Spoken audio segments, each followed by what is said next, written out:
What's up, everybody? As always, you already know what it is. This is Showtime Fight Phone, where we talk all things fights. Now, today is going to be my opinion piece. And I might get ripped up for it. When I say I might, I know I am, because I'm about to crush a lot of people's hearts. The reason why is because I'm going to tell you guys nothing but facts.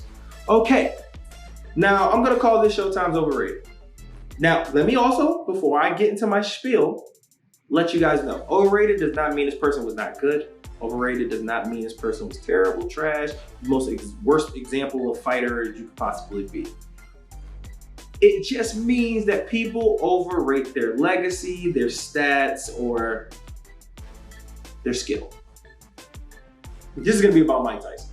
In my opinion, I think that he is one of the most, if not the most, overrated boxers ever. Was he great? Of course. Is his highlight tape unreal? Of course. Is he one of the best knockout artists? I mean, yeah, sure. He's very scary. But as a boxer, I get so tired of seeing people who want to, for some odd reason, say, like, you know, they have to have their pound for pound list, top 10 list. You see Mike Tyson in there. You should slap yourself. Not only is Mike Tyson is not even in the top 30 best boxers of all time, let alone top 10. You're crazy. You're crazy. Now, look, here's the thing.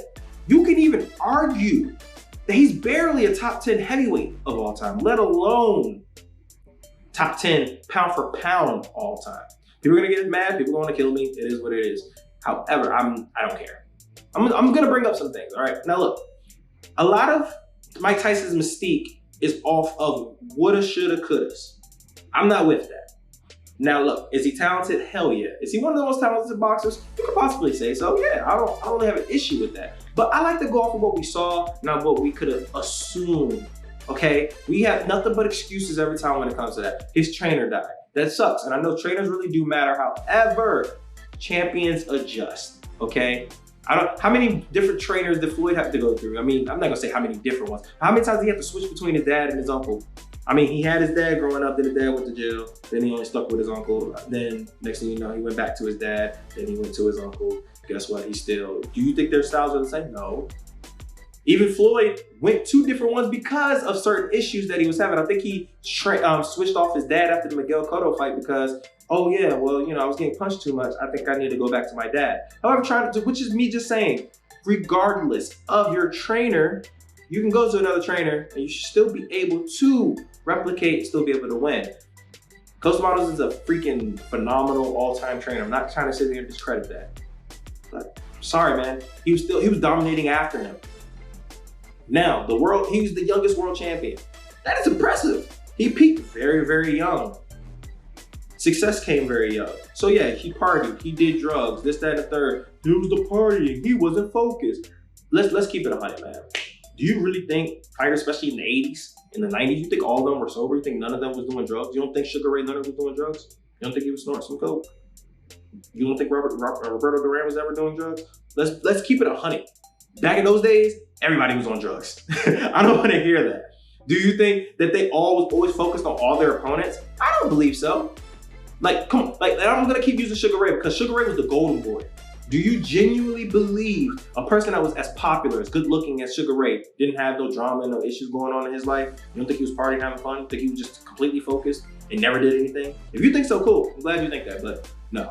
Sugar Ray, no. But guess what he did? He performed every single time. So I don't want to hear that. Now let's break off the facts, okay? Mike Tyson came at a perfect time. The heavyweight division was lackluster at the time that he came in. When you really think about it and you see the names that he beat, they were either past their prime or they weren't even heavyweights. I mean, Spinks, great win, great win. And he did win the championship, so I gotta give him respect. However, we can't deny that homie was a whole light heavyweight his whole entire career. And then just bumped up. And then he also retired afterwards because guess what? He just didn't want to fight anymore. So that pretty much tells you where his mindset was. Kind of was already had one foot out. But okay, cool. Let's say you want to go Larry Holmes. Larry Holmes was like 40 years old, bro. That's not prime Larry Holmes. If that was prime Larry Holmes, that would be a different fight completely. But at the end of the day, he did what he needed to do to both of them. He knocked him out, got him out the way. I give him those. Now, when he went against people that was in their prime, or around his age that was around or close to their prime, how did they look? Let's look up some of the people. Wasn't as impressive. Let's keep it a stack. People want to keep it bringing like forgetting about the Buster Douglas thing and act like that was that's not a big deal. Slim, Mike Tyson was 23 years old. He was in the primeness of his career. He got beat by a journeyman in freaking Buster Douglas, the biggest upset in all of sports, and got waxed badly. That knockout was crucial. Another thing about Mike Tyson, the guy has literally gotten finished every time he lost. If you look it up. What, he got 6 losses, 6 finishes each time? Come on, man. Like to me personally, that it means 2 things. If you're getting finished every single time, it either means 1, you have a terrible chin, and I don't think Mike Tyson had a terrible chin. Or 2, you kind of give up on yourself. Which means if you're not the bully and someone's actually fighting back, you're not as good. I mean, that at least what it tells me. That's also why you get frustrated and you bite a person's ear. I mean, we seen the Holyfield fight. You can blame the headbutts all you want. You also were leading in with your head. Both of you guys were. Sorry, you're fighting. Your head's attached to your neck. It happens. Yet still, you got finished the fight. The fight before that, it probably was gonna happen in the second one anyways. Then fought Lennox Lewis. That was terrible. And then I don't even want to talk about the Irish guy. That was just a pathetic showing. But then they used past your prime, so I don't even want to give you that one. I'm gonna just talk about the ones where you got finished. It's very, very, I would say he fought 3 all-time greats. That was not, if they weren't in their prime, they were around their prime. And people want to come up with so many different excuses as far as why that fight went the way it did. You want to say, well, he was in jail, this, that, and the third. Well, Ali was in jail. What the hell happened to Ali when he was in jail? Oh, yeah, he came back, then he lost, but guess what happened? He started winning too. He started dominating, he got his belt back. And he wasn't in his prime, but he still beat every person that he fought. Mike Tyson was not the same. Every time he went against somebody that was an all-time great after his jail sentence, he got whooped, beat, dogged. And people want to get to, I get so sick and tired of saying, well, he was way past his prime. Bro, he was 30 years old. 30 years old and he got beat by Evander Holyfield. He was still young. I'm almost 30. It's not that old. Y'all acting like he was 36. He wasn't Muhammad Ali. Muhammad Ali, when he was getting waxed, he was like 38 years old. That's old. So yeah, I miss me with all that. Miss me with all that. Now, I hate the all-time list because people always want to bring Mike Tyson up and they always want to talk about, well, Mike Tyson is primed to beat anybody. Sure, anybody can beat anybody. However, realistically, I can't see him beating these dogs. People want to say Muhammad Ali, oh, who in their prime, that'd be a good fight. How? How? Nobody's ever knocked Muhammad Ali out. He got TKO'd. But at the end of the day, wasn't he on the bench? Like, also, wasn't he like 40? In his prime, nobody was even, it wasn't happening. You can drop him, but are you KOing? No, bro. He has the guarded of chins you could possibly imagine. George Foreman tried. He was knocking everybody out. Guess what happened? Yeah, he got tired for trying to knock this man out and got his tail beat. What Muhammad Ali would do to Mike Tyson would be devastating. He would get the hell beat out of him. But people want to make contests of it. But I'm gonna just give you some few names, and I don't think it's anything close as far as Mike Tyson. And this is just 5. I'm just gonna give you 5 names where it's like, bro, if you really believe that he's better, you're tripping. Muhammad Ali is waxing. Joe Louis is waxing. Lennox Lewis is waxing. Evander Holyfield is waxing. Jack Johnson is waxing Mike Tyson. These are just 5 names. I just gave you 5. I can genuinely give you more. I can keep going down. I can get you with the Joe Frazier. And I honestly think George Foreman will wax him. I can keep giving names, but at the end of the day, those are the 5 that I'm just like, bro, cut it out. Cut it out. And these are just heavyweights. So we gotta stop overrating Mike Tyson.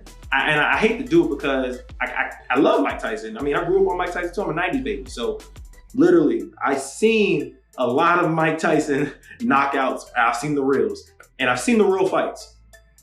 Good, talented, absolutely. But he had his flaws. Didn't have the greatest gas tank. He also, in my opinion, didn't have the best heart. You don't like it, it is what it is. If Mike Tyson sees this, I'm terrified of you. Please don't do anything. However, that is just my opinion. Once again, I do think he's an all-time great fighter, just don't think he's top 10. And that's the issues I also was having with the whole Roy Jones and Mike Tyson thing, because people wanted to make it seem like Mike Tyson was a better boxer than Roy Jones. And it's like, technique-wise, he might be, but as a full-on box, hell, it ain't even close. Like, literally, that close. But, you know, I'm not contradicting myself too. I love this shirt. This shirt is icy. So, you know. And once again, I am a Mike Tyson fan. I just hate when other people like to exaggerate his legacy and try to make it seem like he was like the greatest boxer of all time. He's not. He might just be your favorite fighter. and that's the difference. That's a whole nother story.